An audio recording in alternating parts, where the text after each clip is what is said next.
Good morning and welcome back to Ribbon Candy Hooking. I'm Deanna, right against the bright kitchen window, winter sunlight. We're not going to stay over here. We're going to come down here because I am working on the February kit, which is Feed the Birds. And I was doing some dyeing yesterday. I think I'm kind of getting there. And I want to walk with you through the color choices here because while there is a set amount of these monthly kits for this line of kits anyway, I do want to start introducing more kits because I can see that there's like a hunger and a need for them. So I will do more, but for this series, it's always a set amount every month because I'm using so many textured wools and different wools, and they're all from Door. All of the wool is from Door. So I want to walk you through the thought process as I try to figure out my color planning for this. I did some dyeing. You can see some of the packs there on the table now. Let's look at the pattern together. I showed you a quick short of this yesterday. Okay, this is the wrong size. You saw my video side. You saw my video yesterday, right? So let's come over. Yeah, let's do something like this. Now, this is where, because this is part of a series, right? So the first three kits, January, February, March, this is my version. Yours won't have mistakes like this line, right? This side of the pattern, this little corner here that will be white is snow. And then this part is green. So we're moving into the green, but this had to connect to the month before. And of course, when I first transferred it, I transferred it backwards. Classic. Good one, Mama. So, so this little part is going to be white here. I know what I'm doing there. This part is green. The sky behind is going to be two different shades of pink, maybe even more. Let's go through the colors here. Okay, so I'm going to take my packet of Crazy 8. So this is, again, available only with the kit. This is the Crazy 8 set for this month. I have to say I'm very happy with this. Black for outlining. If you want to outline, otherwise you save that for something else. This really cool, again, all of this wool is Door. This really cool stripy, I'm going to cut it this way. So it's like kind of a birchy, aspen, whatever, with whites and browns. I'm hoping that that hooks up really nice for the trees. We've only got tree here and here, right? Oh, shoot. You know what I'm realizing? I should have put this coming out. I'm going to change that. I'm going to have this coming out toward the sky because this isn't in the month before. Good thing we were talking this through. I'm going to have this branch coming from the corner, so it's all new. You see what I mean? I'm not going to have it coming from the side here. I'm going to have it coming from the top there. Whew, I got to fix that with my Sharpie. Good thing. Good thing we're talking about it. Now, this is the most sort of borderline winter color.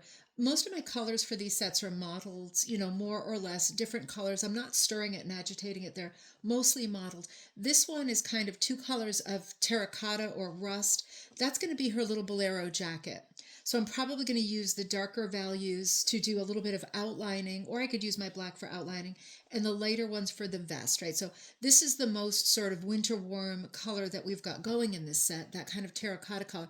But I'm not ready to shoot straight to really high keyed bright colors, because if we start that in March, we're going to be exhausted from looking at the really bright colors by the time we get to like August. So I have to be thoughtful about that. I'm kind of pacing myself with some lighter color values, but to me, this is still a vestige of winter. So these three could be winter colors. That's kind of the hangers on.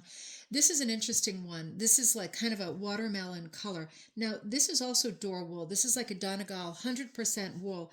I'm a little bit worried about this one because it feels a little bit thinner to me. It's got the Donegal dots. You see that? And this is another one that's kind of multi, right? So your piece is like the whole piece. Now, I take the worst one of each set, I have to say, just because whatever. I feel like this one's a bit too dynamic. But this is the skirt, right? So we know that that's not the vest. That's the vest. This is the skirt. If you want to use it that way, I see people using the Crazy Eights in different places in the pattern, and or not, or just saving them and using something else, whatever you want, right?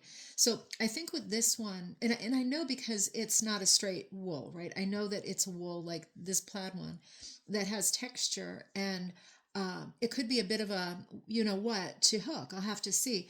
It does seem to want to fray more, whatever. So I'm probably going to cut this with scissors quite wide, but I know I'm just doing vertical, you know, stripes on her skirt.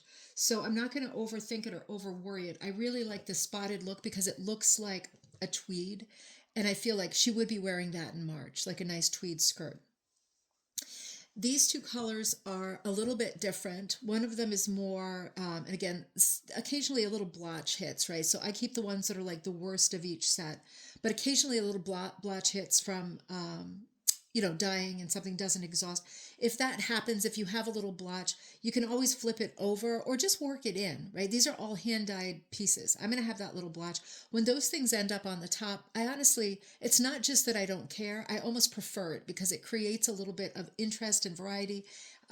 Anyway, I have the most blotches of any of these. So one of them is like this kind of light pink model, and the other is this more light purple model. Mottle. You see what I mean?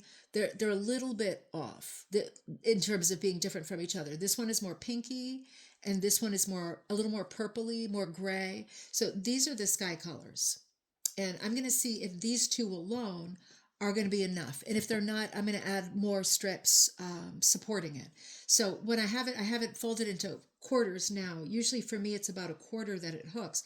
This is probably these two pieces, and I know I'm overlapping her whole figure and the whole bird bath. It might just, but if it's close, I will put in more of these colors, cut strips, cut to a number 5. I will put in more if it seems close, because I know some of you pack more than me and are higher hookers than me. So these two light kind of pinky colors will be this beautiful morning sky right above, a little bit of green grass and a little corner of white, little bit of white snow left over.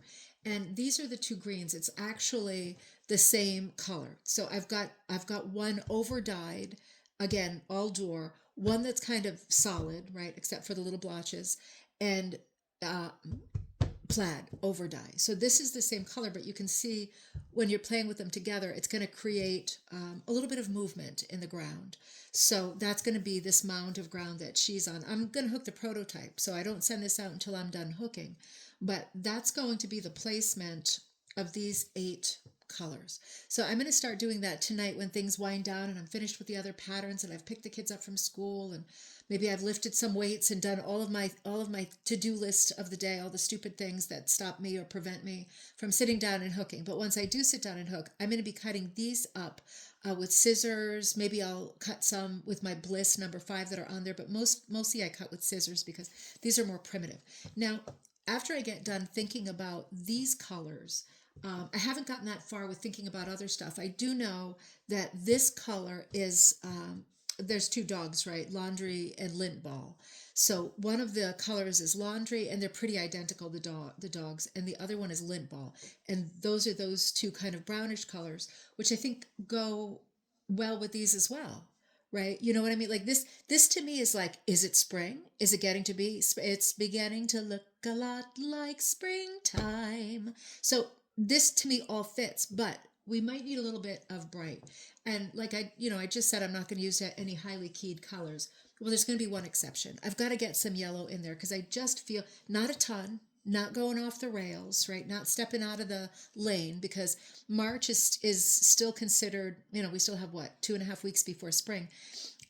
March is still considered a possible winter month, right? We're not ready to blast it, but sometimes the little crocuses come up in this part of New England anyway. I see myself wanting to use this, and I don't know, probably not the birds, maybe one of the birdhouses, something like that. So I am going to work this color in. I might work 1 or 2 other yellows in.